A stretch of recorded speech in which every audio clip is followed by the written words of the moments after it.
чи хотод хоёр дахь чөөснөөс хөдөө анхдагч байсан дээрээ. Барын сүүл явснаас Батхны толгой явсан дээрээ. Ирлээд Төв аймгийн театрт чи хүрээд ирээ минь хүн. Энд би эсхий тургатны театр байгуулах гэж байна. Энд чи дуртай жүжигээ тавьж болно, дуртай дүрдээ тоглож болно.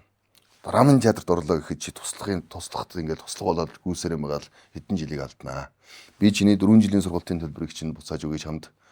Очих чинь орон байрыг чинь бэлдээд өгье. Шууд үндсэн сэлэнтэйгээр чи ажилд ороод гоо. Шууд. Тэгээд миний хажууд хүрээд ирэх.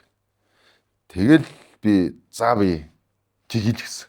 Шууд дундэр нь. Тэгэл би төгсөөл 3 хоногийн дараа ихчээ Төв аймгийн театрт ирсэн байна. 3 хоногийн төгссөн хонгоны баяр хийж яхад чи нутг руугаа очиод ээждээ очиод өмсүүлчихэд тэгээ буцаад 3 хоногийн дараа ажилд орох. Тэгэл би шууд ажилд орсон. Төв аймгийн театрт очиод тэгэл багшийн хажууд тэгэл нэг загнуудаа суугаал лаг юм хийх гээд очисон чи юм хийдгүү. Багш зарагдаал хажуудаа суулгаад би ч наадахаа тэмдэглэгээл яваал байдаг. Тэгээ сүүлдээ би юм хийх гэж ирсэн та намайг юм тавиулахгүй байна гэж багштайгаа. Тийм гүгээл өгдөг, зараалд гүгээл өгдөг. Тэгэл сүүлд багшаагаа өнгөрсөн арт дээр бодоход багш зааж л өссөн мөлий бүх юм. Яг хажуудаа суулгаал тэр сууж исэн маань бичүүлж исэн маань л намайг сургаал явуулж исэн мөлий.